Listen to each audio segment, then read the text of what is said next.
이제 우리 시어머님은 진짜 쓸모없는 카드야. 일하는 것도 옛날 방식만 고집하시고 진짜 피곤해 죽겠다니까.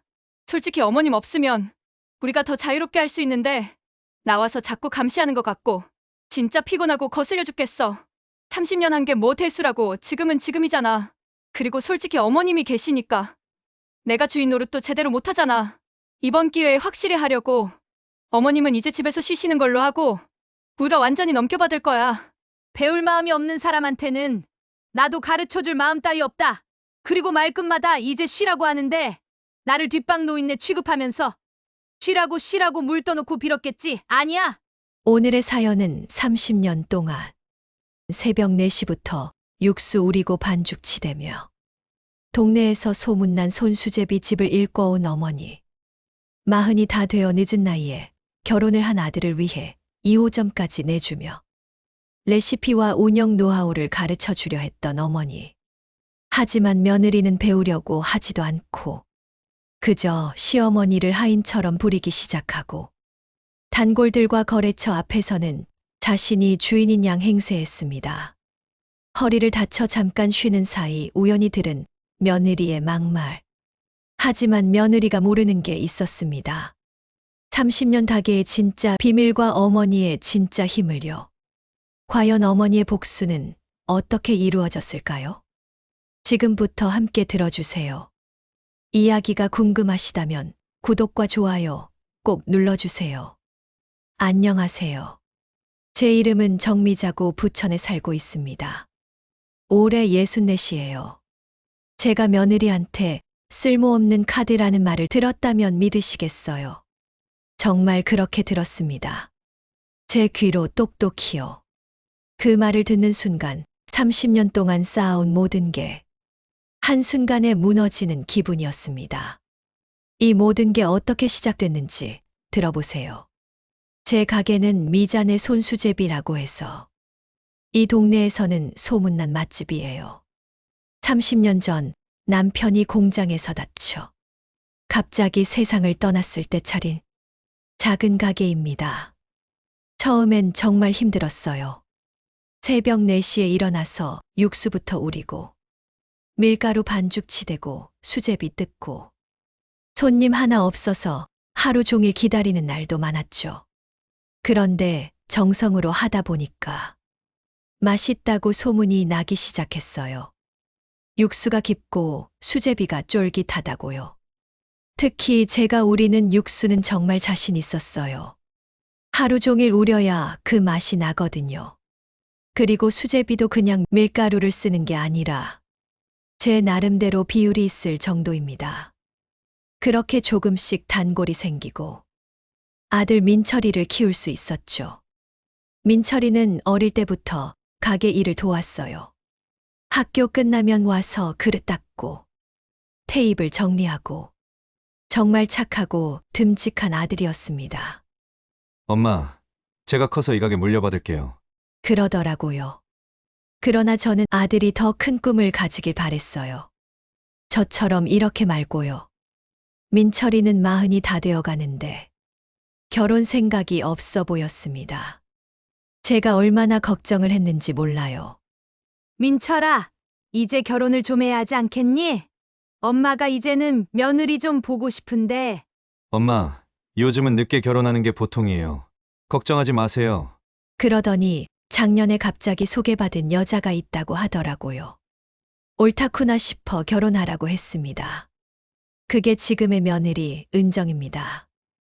은정이를 처음 봤을 때는 참 얌전하고 괜찮아 보였어요. 나이도 35으로 민철이랑 얼마 차이도 안 나고 회사도 다니고 있다고 하더라고요. 어머님, 민철 씨. 정말 좋은 사람인 것 같아요. 그리고 어머님이 혼자 가게도 운영하시고 정말 대단하세요. 결혼 준비할 때도 전부 우리 뜻에 따라주고 어머님 말씀이 다 맞아요. 하면서 모나지 않고 싹싹 하더라고요. 그래서 제가 마음에 들어 했죠. 우리 민철이가 좋은 대피를 만났구나 싶어서요. 결혼하고 나서도 처음엔 괜찮았어요.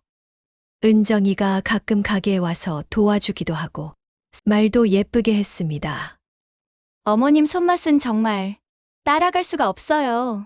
그런데 결혼한 지 6개월쯤 되니까 분위기가 달라지기 시작했습니다. 아들 민철이한테 뭔가를 계속 귀띔하는 것 같았어요. 민철 씨, 어머님 가게가 이렇게 잘 되는데 왜 2호점은 안 내셔? 2호점, 요즘 체인점 많이 하잖아.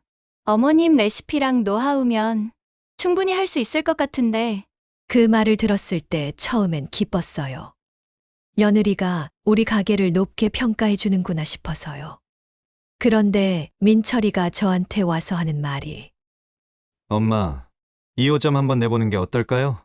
2호점을 왜 내? 이제 엄마 혼자 가게 운영하기엔 너무 힘들잖아요. 나이도 점점 드시는데 제 회사도 언제 어떻게 될지 모르고 2호점 내서 저희가 운영하고 잘 되면 1호점도 제가 맡아서 할 수 있잖아요. 그럼 엄마도 편하고. 아, 그래서 2호점 얘기를 꺼낸 거구나 싶었어요. 저보고 편하라는 게 아니라 자기들이 가게를 하고 싶었던 거죠. 그래도 아들이 가게 일에 관심을 보이니까 나쁘지 않다고 생각했어요. 그럼 너희가 운영할 수 있겠니? 네, 엄마가 가르쳐 주시면 할 수 있을 것 같아요. 은정이도 요리에 관심 많거든요. 그렇게 해서 2호점을 내게 됐어요. 자리도 괜찮은 곳으로 잡고 인테리어도 요즘 스타일로 깔끔하게 했죠. 모든 비용은 제가 대줬습니다. 1호점은 오래 함께 일한 직원들한테 맡기고 저는 2호점에 가서 은정이한테 모든 걸 가르쳐 주기로 했어요. 저의 노하우를 배운다는 조건이 있었으니까요. 엄마, 고마워요. 덕분에 새로운 시작을 할 수 있게 됐어요. 민철이가 그렇게 말할 때는 정말 뿌듯했어요. 아들이 결혼도 하고 가게도 물려받고 이제 제가 편히 쉴 수 있겠구나 싶었죠. 하지만 그건 제 착각이었어요. 진짜 지옥은 그때부터 시작됐거든요. 2호점이 문을 연 첫날부터 뭔가 이상했어요. 어머님, 오늘부터 저희가 할 테니까 어머님은 편하게 계세요. 은정이가 그러더라고요. 편하게 있으라니. 너 가르쳐줘야지. 아, 그건 천천히 배우면 되고요. 일단 어머님은 간단한 것만 해주세요.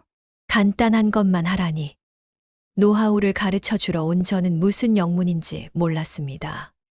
그날도 새벽에 나와서 육수를 우리려고 했는데 은정이가 벌써 와 있더라고요.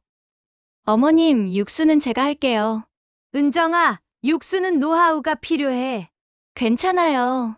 어머님이 써주신 육수, 재료 목록 있잖아요. 그거 보고하면 되죠. 목록만 보고 한다고 그 맛이 나지 않는단다. 30년 동안 몸으로 터득한 불 조절, 시간, 재료 비율을 목록만 보고는 못하지. 뭐니 해도 육수가 제일 중요해. 하루 이틀 만에 되는 게 아니란다. 어머님, 요즘은 조미료도 잘 나와요. 그게 더 맛있고, 이제 어머니처럼 감으로 하던 시대는 지났어요.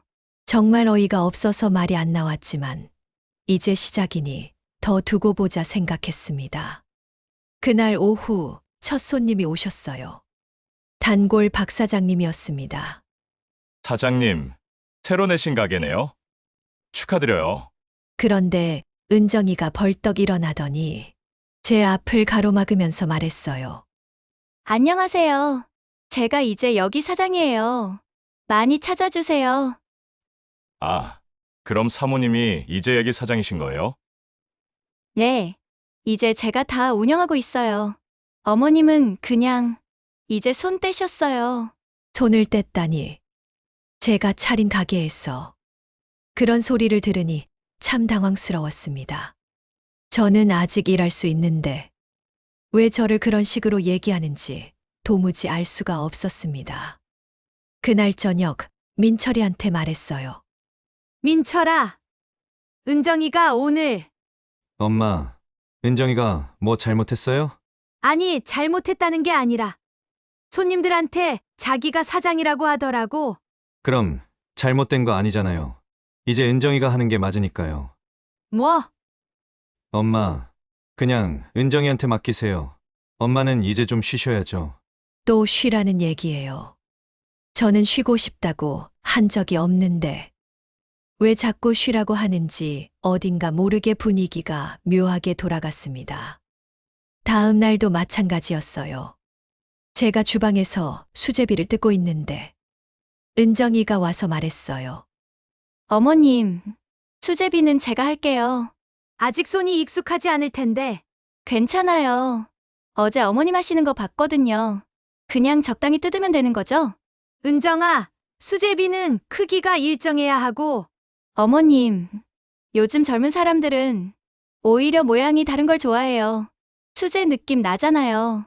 저는 30년 동안 일정한 크기로 뜯으려고 얼마나 노력했는데 은정이는 저한테 배우겠다고 해놓고 도무지 배우려고를 안 하더라고요.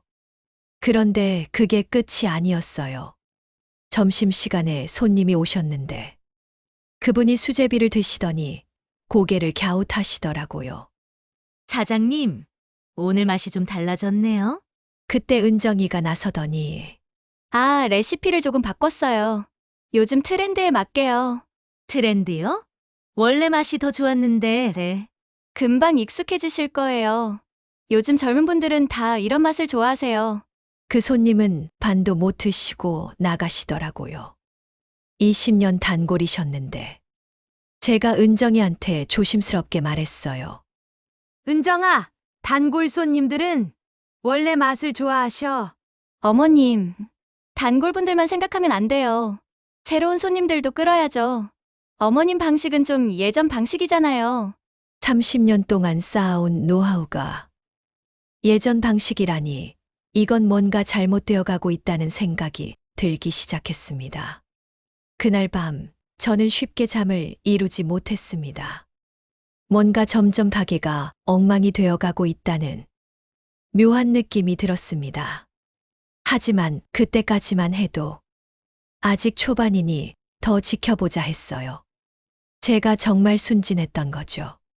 그 다음 주부터는 아예 노골적이더라고요. 아침에 가게에 가니까 은정이가 직원들을 모아놓고 얘기를 하고 있었어요. 앞으로는 저한테 보고해주세요. 어머님께는 따로 말씀드리지 마시고요. 네, 그럼 사장님께는? 어머님은 이제 고문 역할로 계시는 거예요. 실질적으로는 제가 다 담당하니까 저한테만 말씀해주시면 돼요. 그러더니 직원들 앞에서 하는 말이 어머님, 이제 이런 업무는 제가 처리할게요. 어머님이 이런 일까지 신경 쓰실 필요 없어요. 제 이름을 건 제 가게 일인데 제가 신경 쓸 필요 없다고요? 그런데 더 충격적인 건 오후에 단골 할머니가 오셨을 때였어요. 미자야, 요즘 가게 분위기가 좀 달라졌네? 아, 어르신 이제 며느리가. 그때 은정이가 끼어들었어요. 어르신, 안녕하세요. 이제 제가 여기 사장이에요. 사장? 그럼 미자는? 어머님은 이제 좀 쉬신대요. 나이도 있으시고 힘드시니까요. 나이가 들어서 힘들다고요? 저보다 더 연세가 많은 할머니가 물어보시는데 나이가 들어서 힘들다니요. 얼마 전까지만 해도 쌩쌩하더니만 왜 갑자기? 이제는 젊은 사람들이 해야죠. 시대가 변했으니까요. 그러면서 은정이가 제게 말했어요. 어머님, 테이블 좀 닦아주세요. 저는 주문받아야 해서요. 할머니 앞에서요. 그것도 단골 할머니 앞에서. 며느리가 시어머니한테 테이블을 닦으라고요. 할머니가 당황한 표정으로 저를 보시는데 제가 뭐라고 말해야 할지 모르겠더라고요. 그냥 테이블을 닦았어요. 할머니 앞에서요.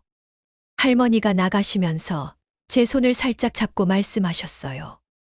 미자야, 너무 참고 살지 마. 그 말씀을 들으니까 눈물이 핑 돌더라고요. 이게 뭔 상황인가 싶어서요. 그날 저녁 민철이한테 말했어요. 민철아, 오늘 은정이가 어땠냐면, 엄마, 또 은정이 얘기해요? 아니, 들어봐. 오늘 30년 단골 할머니 앞에서 말이야. 엄마, 은정이도 적응하려고 노력하는 거예요. 너무 예민하게 받아들이지 마세요. 예민하게 받아들인다고요? 며느리가 시어머니를 하인 취급하는데 그걸 예민하게 받아들인다고요? 그리고 엄마, 솔직히 말하면 은정이 말 틀린 거 없어요. 이제 젊은 사람들이 해야죠. 엄마 나이도 있으시고. 또 나이 얘기예요. 저는 아직 64인데 벌써 늙은이 취급을 하더라고요. 엄마도 30년 동안 고생 많이 하셨으니까 이제 좀 편하게 지내라는 건데 뭐가 문제예요? 제 인생은 그 가게뿐인데 자꾸 편하게 쉬라는 얘기만 하니 더 이상 할 말이 없었습니다. 그날 밤 정말로 잠이 안 왔어요. 뭔가 제가 서서히 밀려나고 있다는 그런 기분이 들었습니다. 하지만 그때까지도 몰랐어요. 정말 충격적인 일이 벌어질 줄은요. 그 다음 주 어느 날이었어요. 점심시간이라 바쁠 때였는데 저는 주방에서 수제비를 끓이고 있었어요. 그런데 은정이가 큰 소리로 저를 불렀어요. 어머님, 반찬 리필 좀 받아다 주세요. 손님들이 다 있는데 마치 저를 직원 부르듯이 부르는 거예요. 은정아, 나 지금 수제비 또 끓이고 있다 하. 어머님, 손님 기다리고 계시잖아요. 빨리 좀요.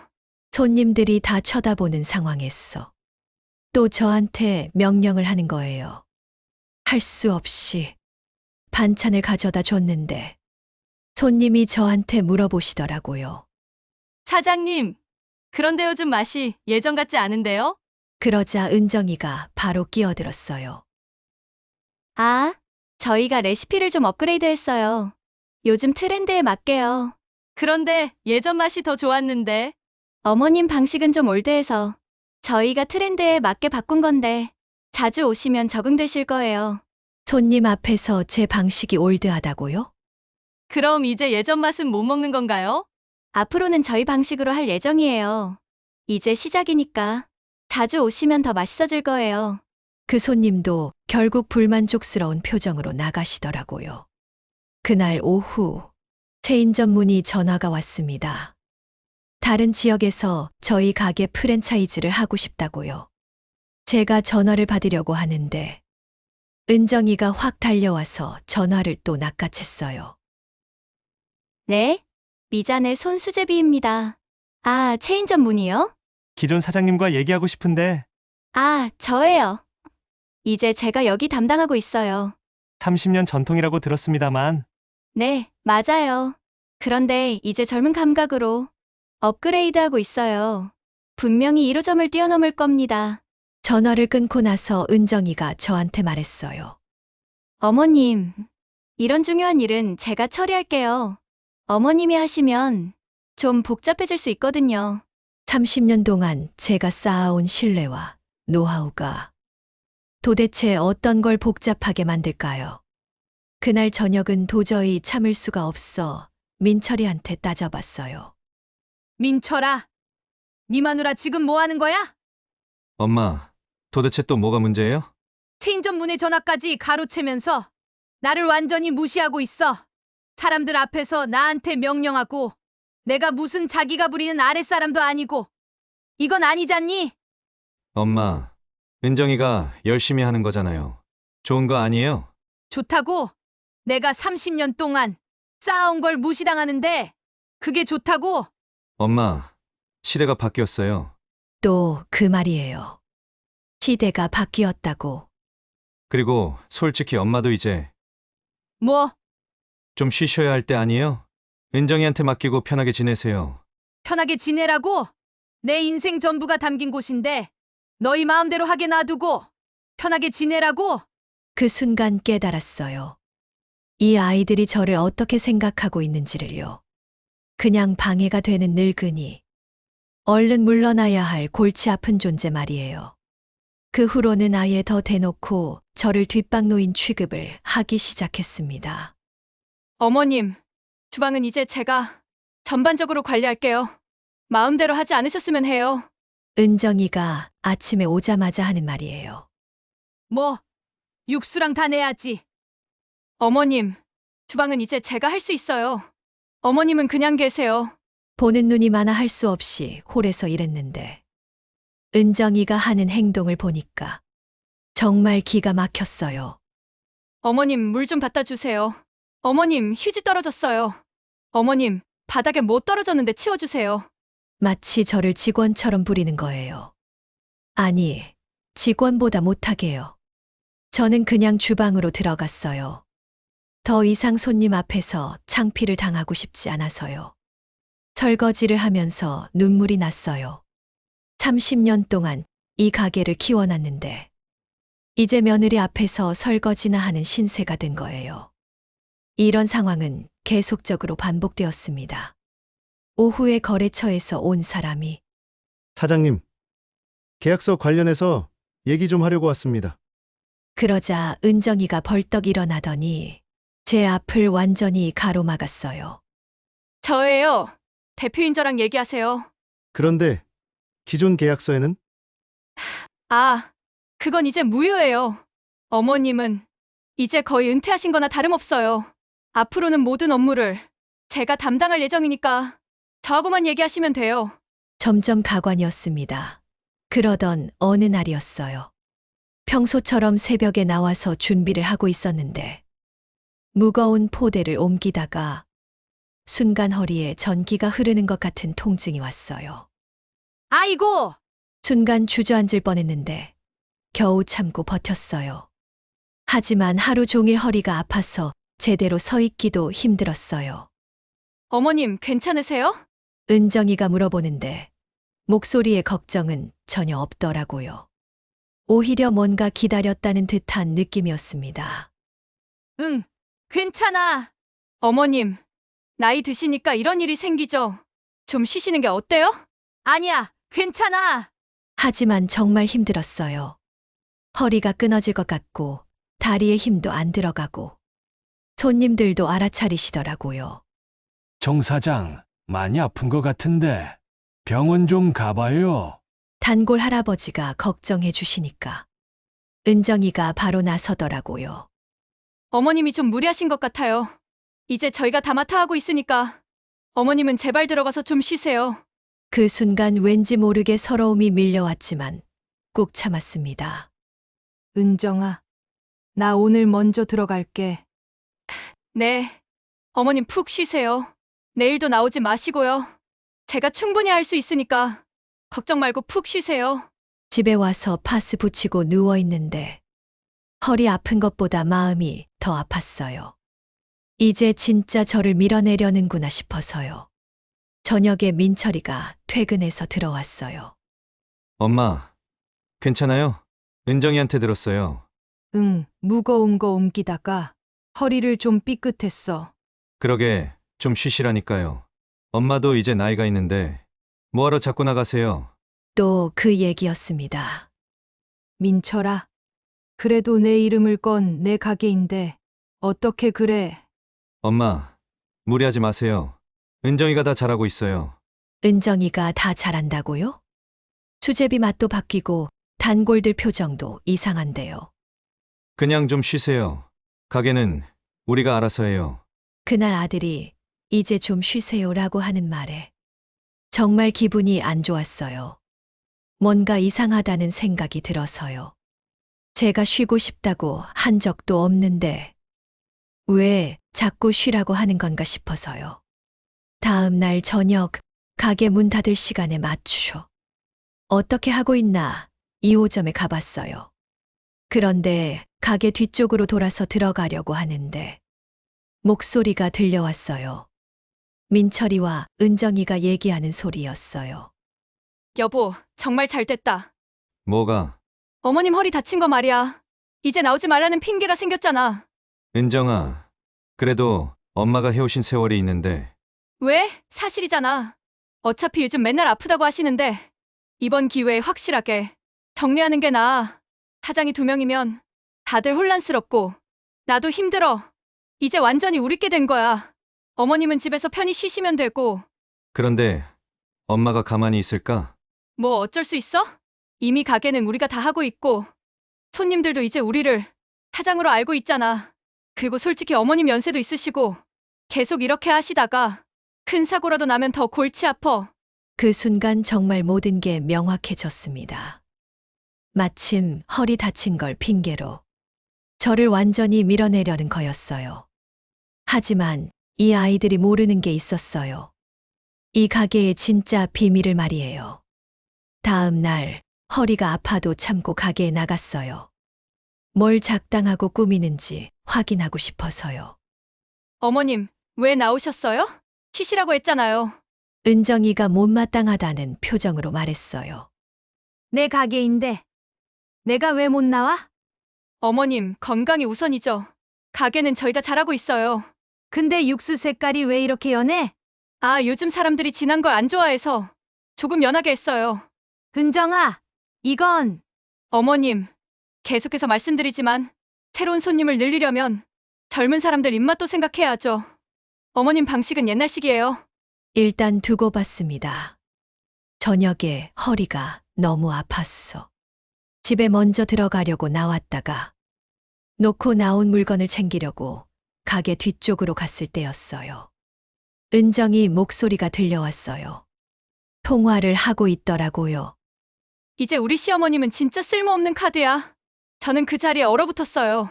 매일 아프다고 하시고 일하는 것도 옛날 방식만 고집하시고 진짜 피곤해 죽겠다니까. 솔직히 어머님 없으면 우리가 더 자유롭게 할 수 있는데 나와서 자꾸 감시하는 것 같고 진짜 피곤하고 거슬려 죽겠어. 30년 한 게 뭐 대수라고. 지금은 지금이잖아. 요즘 손님들 입맛에도 맞춰야 하는데 어머님은 맨날 전통 하시고 그리고 솔직히 어머님이 계시니까 내가 주인 노릇도 제대로 못하잖아. 손님들도 계속 어머님을 사장님이라고 하고 거래처에서도 어머님만 찾고 이번 기회에 확실히 하려고 어머님은 이제 집에서 쉬시는 걸로 하고 우리가 완전히 넘겨받을 거야. 뭐 어쩔 수 있어? 솔직히 그렇게 하라고 차려준 거 아니야? 아들이 별 볼 일 없는 회사 다니고 쥐꼬리만한 월급 갖다 주는데 솔직히 그러니까 나한테 차려준 거겠지. 이제 연세도 있으시고 계속 이렇게 하시다가 더 큰 사고라도 나면 그 뒷감당은 누가 하냐고. 우리밖에 더 있어? 어떻게 그렇게 뒤치다꺼리 하면서 살아. 그냥 걱정하는 척 좀 연기하고 좀 쉬라고 하면 돼.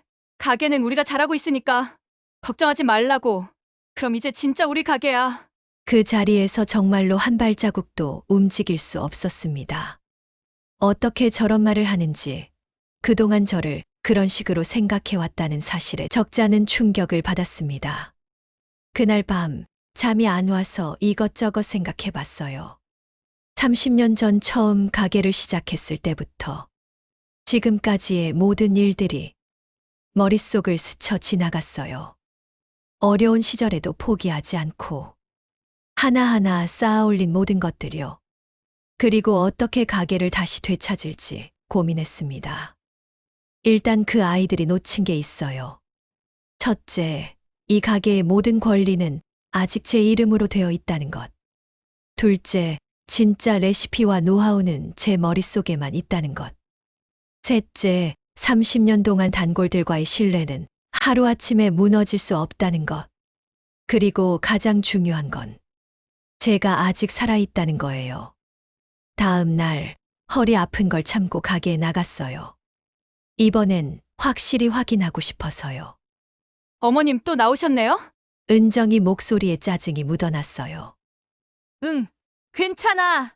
어머님, 진짜 무리하지 마시고 제발 집에서 좀 쉬세요. 그러면서 은정이가 하는 행동을 보니까 어제 들은 말이 거짓이 아니라는 걸 알 수 있었어요. 어머님, 그럼 나오신 김에 설거지 좀 해주세요. 어머님, 테이블 좀 닦아주세요. 어머님, 화장실 청소도 해야 돼요. 완전히 하인 취급이더라고요. 더 이상 참고 있을 수가 없었습니다. 가게 문을 닫고 첫 번째로 1호점 매니저 정수에게 전화를 했습니다. 정수야, 1호점 상황은 어때? 사장님 솔직히 말씀드리면 좀 이상해요. 며느님이 여기까지 와서 완전히 주인 행세를 하는데 맛도 많이 바뀌었고요. 그래, 알겠어. 내가 곧 정리할 거야. 두 번째는 주요 거래처들. 사장님, 혹시 시간 되시면 만나서 얘기 좀 할 수 있을까요? 중요한 얘기가 있어요. 2호점 관련해서요. 세 번째는 변호사 사무실이었어요. 안녕하세요. 상담받고 싶은 게 있는데요. 이제 준비는 끝났어요. 며느리가 저를 쓸모없는 카드라고 했지만 곧 누가 진짜 카드를 쥐고 있는지 보여줄 거예요. 그동안 쌓아온 게 뭔지, 진짜 사장이 누구인지 말이에요. 그 다음 주 월요일이었어요. 평소와 다르게 일찍 가게에 나갔어요. 은정이가 오기 전에 해야 할 일이 있었거든요. 첫 번째로 한 일은 주요 거래처들한테 전화하는 거였어요. 안녕하세요. 미자네 손수제비 정미자입니다. 혹시 저희 2호점에 연락한 적 있으세요? 아, 네. 이제 며느님이 담당자라고 하던데. 그거 잠깐 보류해 주세요. 제가 직접 처리할게요. 네. 그쵸. 어쩐지 이상하다 했어요. 알겠습니다. 자세한 얘기는 나중에 드릴게요. 일단 기존대로 저한테만 연락 주세요. 거래처마다 전화를 돌렸어요. 30년 동안 쌓은 신뢰 덕분에 다들 제 말을 들어주시더라고요. 두 번째로 한 일은 1호점 직원들 불러서 회의하는 거였어요. 사장님 무슨 일이세요? 직원들이 다 모이자 저는 솔직하게 말했어요. 중요한 얘기가 있어요. 여러분들이 다 알고 계시겠지만 여기 상황이 좀 이상해요. 저희도 그게 걱정이었어요. 며느님이 레시피를 마음대로 바꾸시고 손님들도 불만이 많으시던데. 그래요. 그래서 내가 정리하려고 해요. 당분간 가게 관련해서는 내 지시만 따라줘요. 네, 사장님. 그렇게 준비를 마치고 은정이가 올 시간을 기다렸어요. 9시쯤 은정이가 들어왔는데 제가 이미 와 있는 걸 보고 깜짝 놀라더라고요. 어머님 일찍 오셨네요? 응. 할 일이 있어서. 어머님, 허리는 괜찮으세요? 거짓말 같은 걱정이었어요. 괜찮아. 그리고 저는 평소와 다르게 행동했어요. 은정이가 뭘 시키든 대답하지 않았어요. 어머님, 테이블 좀 닦아주세요. 무시. 어머님, 설거지 좀. 또 무시. 은정이가 당황하더라고요. 어머님, 왜 그러세요? 응. 뭘? 제가 말씀드리는데 왜 안 하세요? 내가 왜 네 말을 들어줘야 하는데? 네? 어머님이 지금. 그때 전화가 울렸어요. 거래처에서 온 전화였어요. 은정이가 받으려고 하는데 제가 먼저 받았어요. 네. 미자네 손수제비입니다. 사장님, 안녕하세요. 이번 주 납품 관련해서 전화드렸어요. 네. 기존대로 진행해 주세요. 그리고 원래대로 제가 계속합니다. 전화를 끊고 나니까 은정이가 부들부들 떨고 있더라고요. 어머님, 뭐 하시는 거예요? 뭐라다니? 보면 모르니? 거래처 연락을 왜 가로채세요? 가로채? 내 가게 일인데. 내가 가로챈다고? 그때 두 번째 전화가 왔어요. 이번엔 체인점 문이었어요. 또 제가 받았습니다. 네. 미자네 손수제비 대표 정미자입니다. 아, 대표님. 체인점 관련해서 전화드렸습니다. 죄송하지만 체인점은 당분간 안 할 예정입니다. 네? 그런데 지난번에 통화하신 분께서는 그분은 담당자가 아니에요. 앞으로는 저한테만 연락 주세요. 은정이 얼굴이 새파래지더라고요. 어머님, 왜 이러세요? 뭘 왜 그래? 체인점 얘기를 왜 거절하세요? 내 가게 일인데 내가 결정할 수 없어? 그렇지만 뭐? 이게 네가 결정할 일이야? 그때 점심시간이 되면서 단골 할머니가 들어오셨어요. 미자야, 오늘은 네가 주방에 있네? 네 어르신, 오늘부터 제가 다시 할 거예요. 그래, 그게 낫지. 요즘 영 옛날 맛이 안 난다더니만. 은정이가 끼어들려고 했는데 제가 먼저 말했어요. 어르신, 앞으로는 제가 직접 할 테니까 막 걱정 마세요. 그래, 역시 원조가 해야 제맛이지. 원조라는 말에 은정이 얼굴이 일그러졌어요. 오후에는 납품업체에서 사람이 왔는데 은정이가 나서려고 하길래 제가 막았어요. 지난번에는 착오가 있었어요. 앞으로는 저하고만 얘기하시면 돼요. 은정이가 여전히 옆에서 부들부들 떨고 있었습니다. 어머님, 도대체 뭐 하시는 거예요? 뭘 하다니? 내가 했던 일이잖니. 지금까지 제가 담당한다고 했잖아요. 내가 언제 너한테 담당하라고 했어? 내가 언제 허락했니? 그렇지만 어머님이 이 가게는 저희한테 운영하라고. 내가 언제 당장 운영하라고 했어? 그리고 말끝마다 이제 쉬라고 하는데 나를 뒷방 노인네 취급하면서 쉬라고 물 떠놓고 빌었겠지 아니야? 은정이의 말문이 막혔습니다. 그날 저녁 민철이가 왔습니다. 엄마, 도대체 왜 이러신 거예요? 내가 뭘 어떻게 했는데? 저희가 잘 배워가고 있고 겨우 담당자들이랑도 이제 얼굴 트고 운영하고 있는데 왜 일을 그르치시냐고요. 그르친다고? 내 가게 일인데 그렇지만 이제 저희가 너희가 뭘 어쨌다는 거야? 저희더러 운영하라고 하지 않으셨어요? 순서가 틀렸지 먼저 배우고 운영을 하라는 거지. 내 말도 무시하고 마음대로 레시피도 바꿔서 손님 떨어지게 만들고 뭐? 운영? 민철이가 당황하더라고요. 엄마, 그럼 뭘 어쩌자는 거예요? 배울 준비가 안 된 것 같고 그럴 마음이 없는 것 같아서 내 이름으로 된 내 가게 내가 다시 하겠다는데 뭐 문제 있냐? 그렇지만 은정이가 은정이가 뭐 주인이야? 사장이야? 민철이가 대답을 못 하더라고요. 그제야 깨달은 것 같았어요. 자기들이 뭔 착각을 하고 있었는지 말이에요. 하지만 이건 시작에 불과했어요. 진짜 반격은 따로 있었거든요. 그 다음 날 저는 결정적인 카드를 꺼냈어요. 아침에 은정이가 출근하자마자 모든 직원들을 불러 모았어요. 잠깐 중요한 얘기가 있어서 이렇게 모이라고 했어요. 은정이가 불안한 표정을 지었어요. 어머님 무슨 얘기요? 다들 알아야 할 얘기가 있어요. 그리고 저는 차근차근 말하기 시작했어요. 여러분, 혹시 이 가게가 누구 가게인지 아세요? 직원들이 어리둥절해 하더라고요. 요즘 좀 혼란이 있었던 것 같아서 정확히 말씀드릴게요. 은정이 얼굴이 하얗게 질리기 시작했어요. 이 가게는 제가 30년 전에 차린 거고 사업자 등록증도 제 이름으로 되어 있어요. 건물 임대차 계약서도 제 이름이고요. 그저 2호점일 뿐입니다. 그럼 며느님은? 며느리는 그냥 배우는 거예요. 주인이나 사장이 아니고요. 순간 가게 안이 조용해졌어요. 은정이가 떨리는 목소리로 말했어요. 어머님, 갑자기 왜 이런 얘기를 하세요? 갑자기는 무슨 갑자기? 손님들한테 네가 사장이라고 한 게 갑자기지. 그게 잘못됐어요?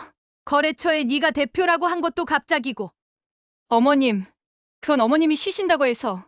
내가 언제 그만둔다고 했어? 은정이가 대답을 못 하더라고요. 그때 제가 결정적인 말을 했어요. 그리고 여러분, 혹시 요즘 맛이 바뀐 거 느끼셨죠? 직원들이 고개를 끄덕였어요. 그게 바로 문제예요. 30년 레시피를 마음대로 바꿔놨거든요. 어머님, 그건 요즘 트렌드에 맞춰서. 트렌드? 30년 단골들이 떠나가는데 그리고 저는 단골들이 불만을 표한 얘기들을 하나하나 다 말해줬어요.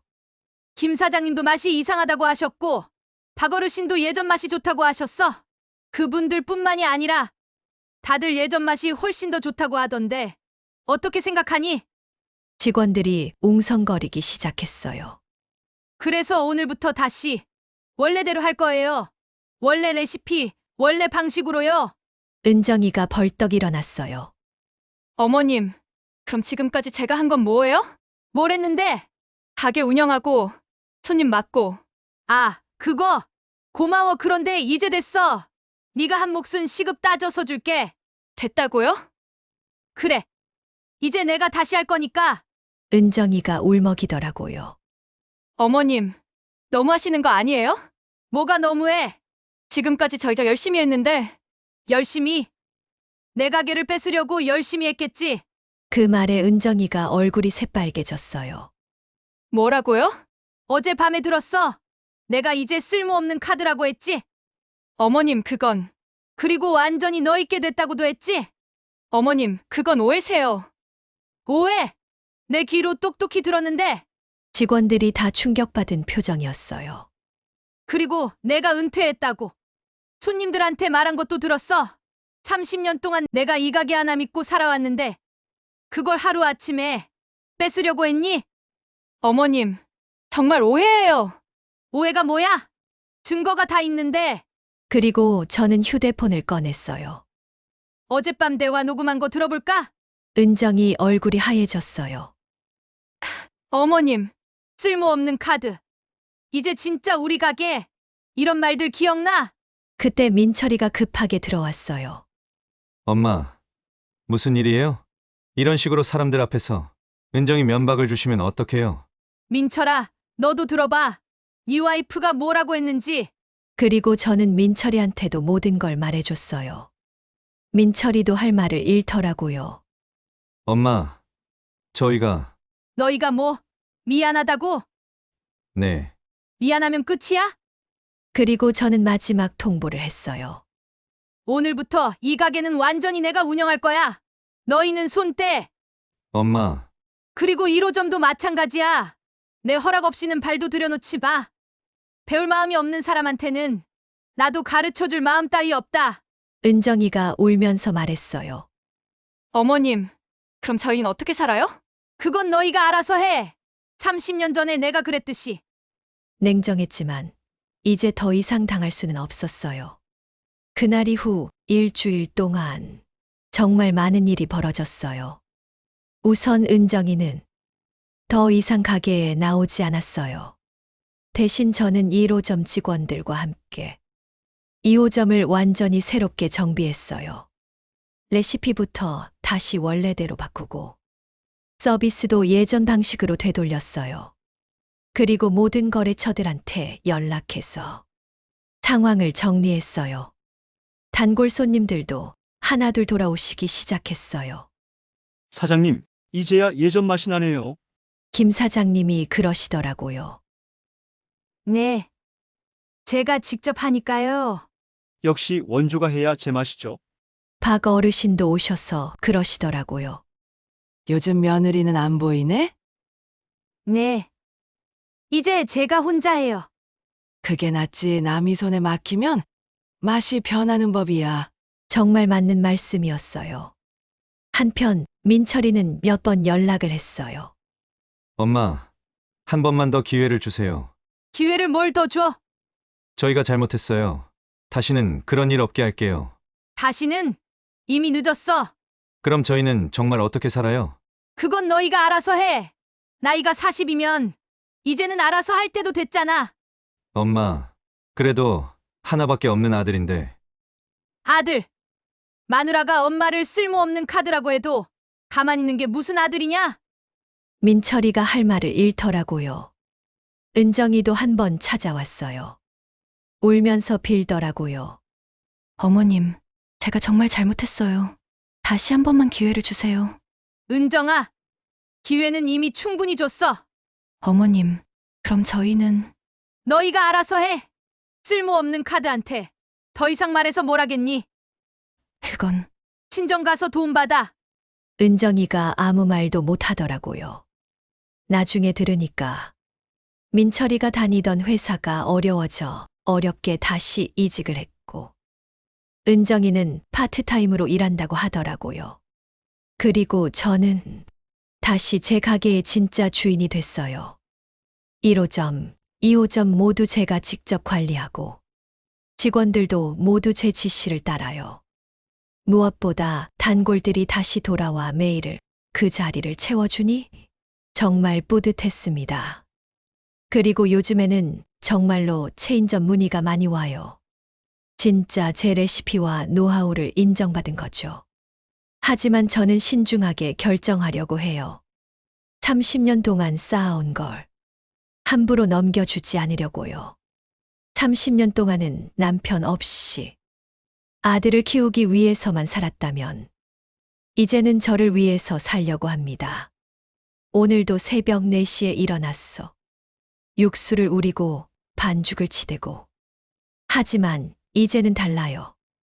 누군가가 저를 쓸모없는 카드라고 하지 않으니까요. 30년 동안 제가 쌓아올린 이 모든 게 진짜 제 것이라는 생각에 하루하루 행복하게 살아가고 있습니다. 며느리가 저를 쓸모없다고 했지만 결국 누가 더 쓸모 있는지 보여줬죠. 그리고 가장 중요한 건 저는 아직 이렇게 계속 수제비를 만들고 있다는 거예요. 쓸모없는 카드가 아니라 가장 중요한 카드였던 거죠. 앞으로도 저는 이 가게를 지켜나갈 거예요. 제 방식으로요. 누구도 저를 무시할 수 없게, 누구도 저를 밀어낼 수 없게요. 30년 전통의 진짜 의미가 뭔지 보여주면서 말이에요. 그동안의 노하우와 신뢰를 하루아침에 만들 수는 없거든요. 지금까지 황혼의 늪이었습니다. 오늘 영상이 공감되셨다면 구독과 좋아요, 알림 설정 부탁드립니다. 여기까지 살아오시느라 정말 수고 많으셨습니다. 건강하세요.